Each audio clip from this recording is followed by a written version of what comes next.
Radio Pakistan programme سنیے ہم نوجوان، پیشکش ریڈیو پاکستان ملتان۔ شخصیت سازی میں جہاں تعلیم سے انسان علم حاصل کرتا ہے، وہیں ہم نصابی اور دیگر صحت مندانہ سرگرمیاں برداشت، حوصلے اور ہمت جیسی خوبیوں کو فروغ دیتی ہیں۔ عام طور پر ہم نصابی سرگرمیوں میں حصہ لینے والے نوجوان اپنی عملی زندگی میں بھی آگے نظر آتے ہیں اور ایک متوازن شخصیت ہونے کے سبب ترقی کی منازل طے کرتے ہیں۔ اسی حوالے سے آپ کو انٹرویو سنوا رہے ہیں ایک ایسی باصلاحیت طالبہ کا کہ جنہوں نے اپنے مشاہدات اور محسوسات کو پرکشش مصوری میں ڈھالا ہے۔ سلسلہ فن پارہ میں ہمارے ساتھ نائمہ ندیم موجود ہیں۔ آپ نوجوان طالبہ ہیں اور حال ہی میں آپ نے اپنا BS fine arts Multan college of arts Bahauddin Zakariya university Multan سے مکمل کیا ہے۔ آپ کی خصوصیت یہ بھی ہے کہ آپ کی تعلیم ہی آپ کا شوق بھی ہے۔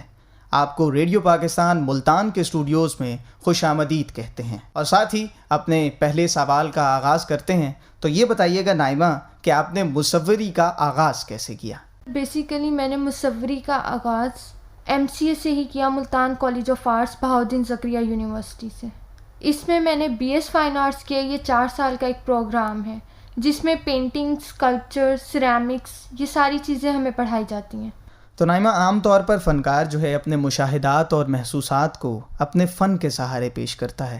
اگر ہم ایک ادیب یا شاعر کو دیکھیں تو وہ لفظوں کا سہارا لیتا ہے، تو آپ بطور مصورہ آپ معاشرے سے کون سی چیز اخذ کرتی ہیں؟ اپنے معاشرے میں ارد گرد کی چیزوں کو زیادہ پریفر کرتی ہوں، جیسے انوائرمنٹ۔ آپ دیکھیں پاکستان میں بہت سی جو ہے وہ خوبصورت جگہ ہے جہاں پہ ہم جاتے ہیں، وہاں ہم ان کو دیکھتے ہیں اور اس سے ہمیں سکون ملتا ہے، جن میں لینڈسکیپ بہت زیادہ ہے۔ اسی طرح اگر آپ یہاں پر دیکھیں، آرکیٹیکچر کا کام بہت زیادہ ہے پاکستان میں۔ جو پرانی بلڈنگز ہیں وہ بہت خوبصورت طریقے سے بنائی گئی ہیں، تو میں آرکیٹیکچر میں بھی کام کرتی ہوں، اس میں پینٹنگز کرتی ہوں۔ اسی طرح حال ہی میں نے ایک پروجیکٹ کیا تھا جس کا ٹاپک تھا زیور۔ اس میں بیسیکلی میں نے یہ پورٹری کیا تھا کہ ایک عورت کو خوبصورت جو ہے وہ علم کی دولت بناتی ہے۔ علم انسان کو اندر سے خوبصورت بناتا ہے، ویسے ہی جیسے ایک جولری انسان کو باہر سے خوبصورت بناتی ہے۔ تو یعنی آپ کی مصوری میں خواتین کی تربیت کا رنگ زیادہ نمایاں ہے۔ تو یہ بتائیے گا کہ مصوری کا شوق آپ کو کیسے ہوا؟ بیسیکلی بچپن سے کچھ نہ کچھ کرنے کا شوق تھا، جیسے کرافٹ ہم لوگ کرتے ہیں، لیکن پراپر جو ہے میں نے اس کو BS میں آ کے شروع کیا آج سے 4 سال پہلے۔ سر مسعود اختر ہوتے ہیں MCA کے ٹیچر، انہوں نے اس میں میری ہیلپ کی، اور میم شگفتہ ہیں، میم صوفیہ ہیں، جنہوں نے آگے ہمیں اس کے بارے میں بتایا کہ بیٹا اس کے اندر یہ فیلڈز ہیں، آپ ان کو کر سکتے ہیں، آگے لے کے جا سکتے ہیں۔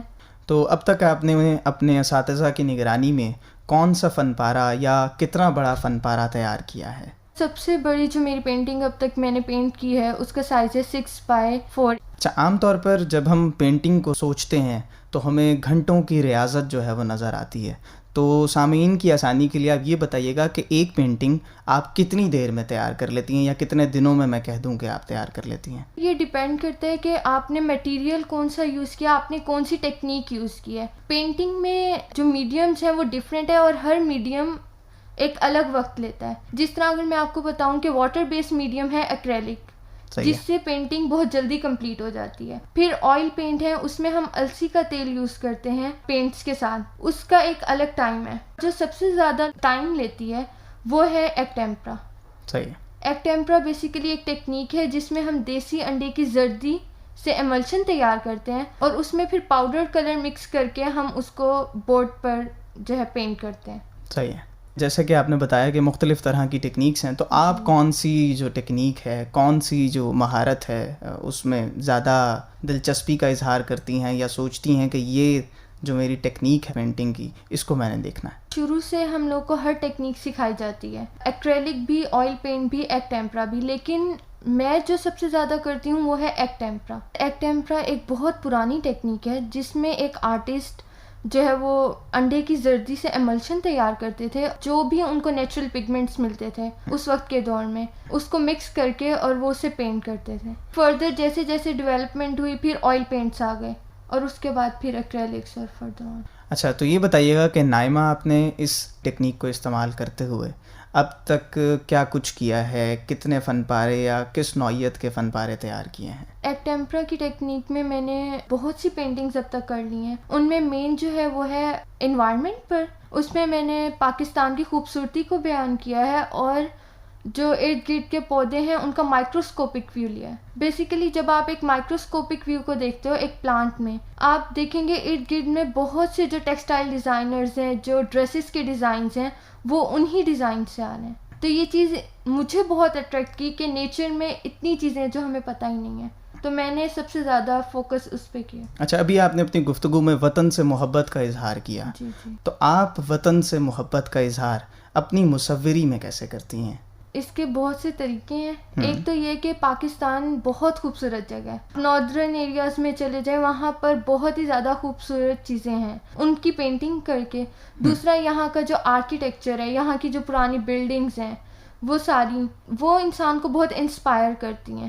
تو جب آپ نے پہلا اپنا فن پارہ تیار کیا یا پہلا آپ نے جب اپنا آرٹ لوگوں کے سامنے، اپنے گھر والوں کے سامنے پیش کیا، تو کیسا رد عمل تھا؟ گھر والے بہت خوش تھے. میری مدر اسپیشلی بہت خوش تھیں، کیونکہ انہوں نے ہی مجھے کہا تھا کہ تم یہ کرو، تم کر سکتی ہو. تو وہ بہت خوش تھیں، بھائی سب بہت خوش تھے. عام طور پر نائمہ یہ دیکھا جاتا ہے کہ ہم اپنے فن کو یعنی اپنے شوق کو یا تو پیشن کے طور پر یعنی عام شوق کے طور پر لے کے جا رہے ہوتے ہیں، یا پھر ہم اس کو باقاعدہ اس میں ہم سیکھتے ہوئے، اس کو پرکھتے ہوئے، باقاعدہ تمام ماہر اساتذہ کی نگرانی میں اس کو اپنے پروفیشن کی طرف لے جاتے ہیں.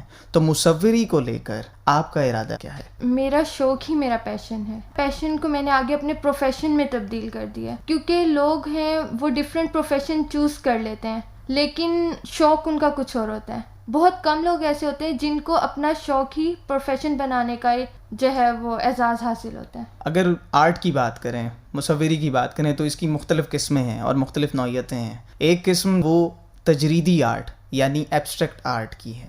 تو ایبسٹریکٹ آرٹ کے حوالے سے آپ کا کیا خیال ہے، اور مصوری میں ایبسٹریکٹ آرٹ کو کیا اہمیت حاصل ہے؟ ایبسٹریکٹ آرٹ میں بیسیکلی ایک پینٹر جو ہے وہ اپنے ایموشنز کا اظہار کرتا ہے. عام طور پر ایک انسان کو لگتا ہے کہ وہ 2-4 لکیریں ہیں یا پھر پینٹ بکھرا ہوا ہے، لیکن وہ لکیریں ایک آرٹسٹ کی ایموشنز کو جو ہے وہ ظاہر کرتا ہے، یا پھر اس کے کوئی نہ کوئی جو اس نے ایک ایونٹ ہوتا ہے جسے وہ گزرا ہوا ہوتا ہے، اس کو وہ بیان کرتا ہے اپنی پینٹنگ کے تھرو. اچھا، تو اس تجریدی آرٹ میں، اس ایبسٹریکٹ آرٹ میں بھی کسی قسم کے قواعد و ضوابط موجود ہوتے ہیں؟ بالکل. اس میں بھی جو ہے، اس میں ہر لائن کا ایک مطلب ہوتا ہے. ٹھیک ہے. لوگوں کو لگتا ہے یہ صرف ایک پینٹ سپرے ہے یا پھر پینٹ کیا ہوا ہے، لیکن ایک مصور کے لیے ہر ایک لائن کا ایک مطلب ہوتا ہے. ٹھیک ہے. تو کہیں نمائش بھی آپ کے فن پاروں کی ہوئی ہے ابھی، اور اگر ہوئی ہے تو کہاں پر اور کب؟ حال ہی میں لاہور، اور اس سے پہلے ملیشیا میں ایک کمپٹیشن ہوا تھا، اس میں میری الحمدللہ فرسٹ پوزیشن آئی تھی. تو نائمہ، ہمیں جو ہمارا عام سامع سن رہا ہے، عام نوجوان سن رہا ہے جو فائن آرٹس کی تعلیم حاصل کرنا چاہتا ہے، تو اس کے لیے یہ بتائیے گا کہ فائن آرٹس میں آپ کو کیا کچھ پڑھایا جاتا ہے، یعنی آپ کے مضامین کی نوعیت کیا ہوتی ہے؟ فائن آرٹس میں صرف یہی نہیں ہے کہ ہمیں صرف کلر کے بارے میں بتایا جاتا ہے کہ یہ کلر ہے، یہ کینوس ہے. اس میں ہمیں بہت سی چیزوں کے بارے میں بتایا جاتا ہے، جیسے ایستھیٹک سینس کیا ہوتی ہیں، کمیونیکیشن سکلز پڑھائی جاتی ہیں، ہمیں ہسٹری پڑھائی جاتی ہے، ہمیں اسلامک ہسٹری پڑھائی جاتی ہے، کیلیگرافی پڑھائی جاتی ہے. اس میں ڈفرینٹ سبجیکٹس ہمیں پڑھائے جاتے ہیں، ایون انگلش بھی پڑھائی جاتی ہے. اگر ایک نوجوان مصور یا مصورہ جو آپ کو سن رہی ہے، تو آپ اس کے لیے کیا ہدایات دیں گی کہ وہ کچھ ایسے اقدام کرے کہ اس کی مصوری میں نکھار پیدا ہو، یا آپ اپنی مصوری کو بہتر کرنے کے لیے کن چیزوں کا سہارا لیتی ہیں؟ یعنی آپ پڑھتی ہیں، آپ دوسروں کا آرٹ دیکھتی ہیں، جیسے کہ ابھی آپ نے ایستھیٹک اپروچ کی بات کی، تو وہ جو آپ کی حس ہے مصوری کی، اس کو کیسے بہتر کیا جا سکتا ہے؟ آرٹ جو ہے وہ ایک ایکسپیرینس ہے، تجربہ ہے، وقت کے ساتھ ساتھ آپ کو بتاتا ہے آپ نے کس چیز پہ زیادہ کام کرنا ہے. آپ اپنی ڈرائنگ کو، پینٹنگ کو جتنا ٹائم دیں گے، جتنا کریں گے، وہ آپ کو بتائے گی کہ آپ اس چیز میں اچھے ہیں. جس طرح آپ لینڈسکیپ کرتے ہیں، آپ پورٹریٹ کرتے ہیں، آپ اسٹل لائف کرتے ہیں، آپ بہت سی چیزیں کرتے ہیں، لیکن آہستہ آہستہ آپ کو پتہ چلتا ہے کہ آپ کی گرپ کس چیز پہ ہے، آپ کون سی چیز اچھی کرتے ہیں. تو اس کے لیے کام کرنا ضروری ہے. بالکل. تو نائمہ آپ نے ابھی بتایا کہ حال ہی میں آپ کے فن پاروں کی لاہور میں نمائش ہوئی، تو یہ بتائیے گا کہ اس نمائش کے دوران لوگوں کی جانب سے، عام عوام کی جانب سے کیسی پذیرائی ملی؟ لوگوں نے بہت اپریشیٹ کیا، کیونکہ اب لوگوں کے پاس نالج ہے، وہ ریکگنائز کرتے ہیں آرٹسٹ کو، پینٹرز کو، کہ پینٹنگ ہے کیا. تو جب وہاں پر پینٹنگز کی نمائش کی گئی تو لوگوں نے اس کو بہت پسند کیا، بہت پازیٹیو رسپانس آیا. اچھا، اگر یونیورسٹی کی بات کریں تو ملتان کالج آف آرٹس کی جانب سے کوئی نمائش کا سلسلہ ہوا، یا آپ کی یونیورسٹی میں بھی کوئی نمائش منعقد ہوئی اسی حوالے سے؟ یونیورسٹی میں 2-3 دفعہ ایسا ہوا ہے کہ کمپٹیشنز رکھے گئے ہیں. اسی طرح ایک کمپٹیشن تھا جس پر ہم نے پیس پر بات کرنی تھی، صحیح. کہ مطلب ہم کیسے دنیا میں جو ہے وہ پیس قائم کر سکتے ہیں. اس کو ہم نے اپنی پینٹنگ کے تھرو لوگوں کو بتایا تھا کہ ایک تو unity, first of all unity جو ہے وہ سب سے اہم جو ہے وہ ایک کردار ادا کرتی ہے کسی بھی معاشرے میں. تو اسکیچنگ کے حوالے سے آپ کیا کہیں گی کہ اسکیچنگ کس قسم کی صنف ہے، اور آپ کو اس ضمن میں کتنا کمال حاصل ہے؟ سر اسکیچنگ بیسیکلی ڈرائنگ میں آتی ہے، اسکیچنگ پینٹنگ کا حصہ نہیں ہے. پینٹنگ ایک الگ سبجیکٹ ہے اور ڈرائنگ ایک الگ ہے. ڈرائنگ میں آگے اسکیچنگ کی جاتی ہے، اور ہمارا جو بنیاد جو ہماری رکھی جاتی ہے وہ اسکیچنگ کی ہے. ٹھیک ہے. اگر ہم نے ایک پینٹنگ بھی کرنی ہے، ہم پراپر اس کا پہلے ایک اسکیچ کرتے ہیں، اس میں لائٹس، ڈارکس، اس کو کمپوز کیسے کرنا ہے، وہ سارا ایک اسکیچ کے تھرو ہم کرتے ہیں. پہلے وہ اسکیچ تیار ہوتا ہے، اس کے بعد پھر ہم پینٹنگ کی طرف جاتے ہیں. تو آخر میں ہم گفتگو کو مکمل کرتے ہوئے گفتگو کے اختتام پر ہمارے نوجوان جو مصوری میں اپنا نام بنانا چاہتے ہیں اور پاکستان کی نمائندگی کرنا چاہتے ہیں، تو ان کے لیے آپ کیا پیغام دیں گی؟ اب لوگوں کو اس طرف آنا چاہیے، بہت زیادہ اسکوپ اس کا ہے، اور اب لوگ اس کو ایڈمائر کرتے ہیں. لوگوں کو مصوری کا پتہ ہے، تو اگر کوئی اس میں آنا چاہتا ہے تو وہ ضرور آئے، اپنے شوق سے آئے. اور اگر شوق ہی آپ کا پروفیشن اور آپ کا پیشن ہی پروفیشن بن جائے تو اور کیا چاہیے پھر لائف میں. تو جناب، یہ تھی نائمہ ندیم جو مصوری کے حوالے سے ہمارے ساتھ گفتگو کر رہی تھیں، اور آپ نے بتایا کہ بہتر یہی ہے کہ ہمارا پیشن یعنی ہمارا شوق ہمارا پروفیشن بن جائے.